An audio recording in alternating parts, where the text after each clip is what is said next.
Nyarlathotep, the crawling chaos. I am the last. I will tell the audient void.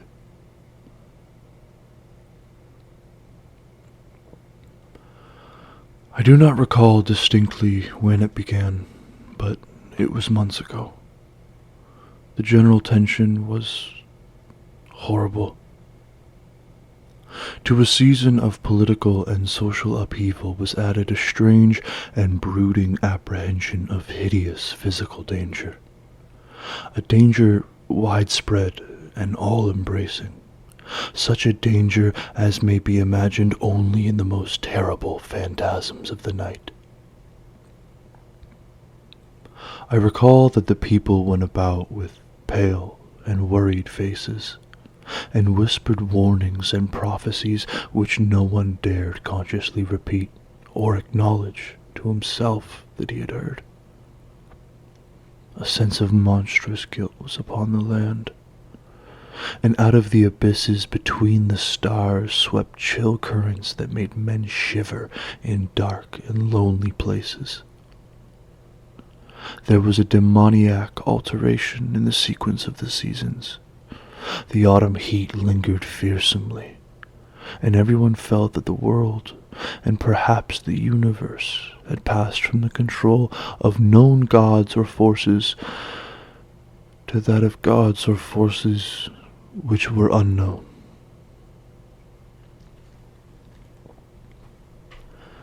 And it was then that Nyarlathotep came out of Egypt.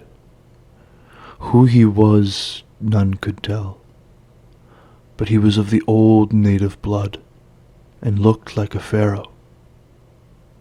The fellaheen knelt when they saw him, yet could not say why. He said he had risen up out of the blackness of 27 centuries, and that he had heard messages from places not on this planet. Into the lands of civilization came Nyarlathotep, swarthy, slender, and sinister, always buying strange instruments of glass and metal and combining them into instruments yet stranger. He spoke much of the sciences, of electricity and psychology, and gave exhibitions of power which sent his spectators away speechless, yet which swelled his fame to exceeding magnitude. And where Nyarlathotep went, rest vanished.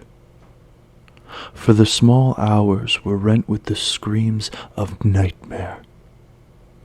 Never before had the screams of nightmare been such a public problem. Now the wise men almost wished they could forbid sleep in the small hours, that the shrieks of cities might less horribly disturb the pale, pitying moon as it glimmered on green waters gliding under bridges, and old steeples crumbling against a sickly sky. I remember when Nyarlathotep came to my city, the great, the old, the terrible city of unnumbered crimes. My friend had told me of him, and of the impelling fascination and allurement of his revelations, and I burned with eagerness to explore his uttermost mysteries. My friend had said that they were horrible and impressive beyond my most fevered imaginings, that what was thrown on a screen in the darkened room prophesied things none but Nyarlathotep dared prophesy, and that in the sputter of his sparks there was taken from men that which had never been taken before, yet which shewed only in the eyes. And I heard it hinted abroad that those who knew Nyarlathotep looked on sights which others saw not.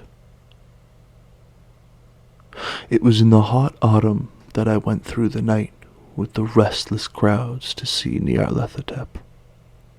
Through the stifling night and up the endless stairs into the choking room. and shadowed on a screen I saw hooded forms amidst the ruins, and yellow, evil faces peering from behind fallen monuments. And I saw the world battling against blackness, against the waves of destruction from ultimate space, whirling, churning, struggling around the dimming, cooling sun. Then the sparks played amazingly around the heads of the spectators, and hair stood up on end, while shadows more grotesque than I can tell came out and squatted on the heads. And when I, who was colder and more scientific than the rest, mumbled a trembling protest about imposture and static electricity, Nyarlathotep drove us all out, down the dizzying stairs into the damp, hot, deserted midnight streets. I screamed aloud that I was not afraid, that I could never be afraid, and others screamed with me for solace. We swore to one another that the city was exactly the same, and still alive, and when the electric lights began to fade, we cursed the company over and over again. We laughed at the queer faces we made.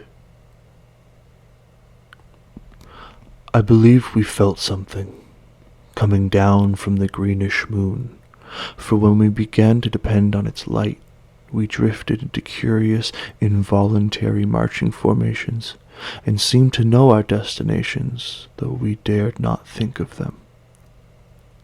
Once we looked at the pavement, and found the blocks loose and displaced by grass, with scarce a line of rusted metal to shew where the tramways had run. And again we saw a tramcar, lone, windowless, dilapidated, and almost on its side. When we gazed around the horizon, we could not find the third tower by the river, and noticed that the silhouette of the second tower was ragged at the top. Then we split up into narrow columns, each of which seemed drawn in a different direction. One disappeared in a narrow alley to the left, leaving only the echo of a shocking moan. Another filed down a weed-choked subway entrance, howling with a laughter that was mad. My own column was sucked toward the open country, and presently felt a chill which was not of the hot autumn. For as we stalked out into the dark moor, we beheld around us the hellish moon glitter of evil snows.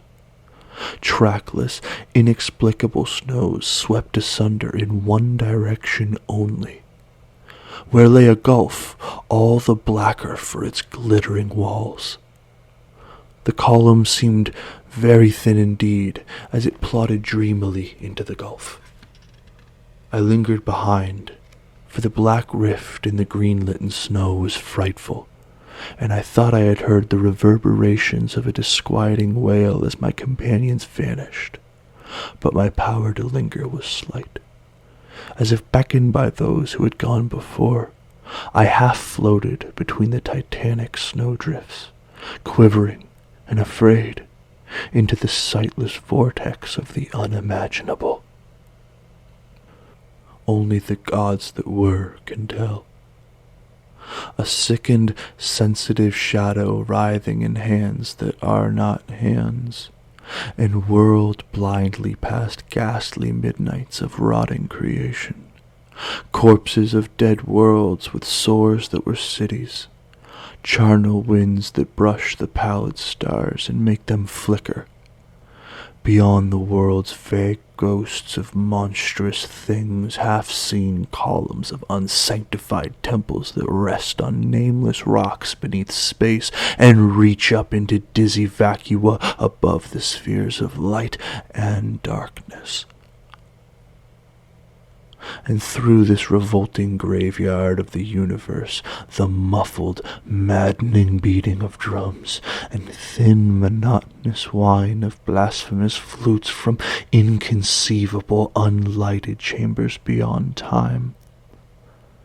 the detestable pounding and piping whereunto dance slowly, awkwardly, and absurdly the gigantic, tenebrous, ultimate gods, the blind, voiceless, mindless gargoyles whose soul is Nyarlathotep.